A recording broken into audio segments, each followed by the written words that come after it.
கடல் நீரால் மூடப்படும் அதிசய சிவன் கோவில். மலைகள், குகைகள், கடலோரம், நீர் வீழ்ச்சிகள் என்று கட்டப்பட்ட வித்தியாசமான கோவில்கள் பற்றி நமக்கு தெரியும். ஆனால் குஜராத்தில் உள்ள மகாதேவ் கோவில் ஒரு வித்தியாசமானது. இது கடலுக்கு அடியில் புதைந்து காணப்படுகிறது.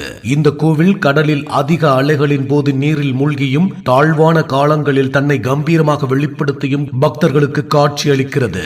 அதிக அலை அடிக்கும் போது சிவனின் சிலை நீரில் மூழ்கிவிடும். கோவிலின் கொடி மற்றும் தூண் மட்டுமே வெளியே தெரியும்.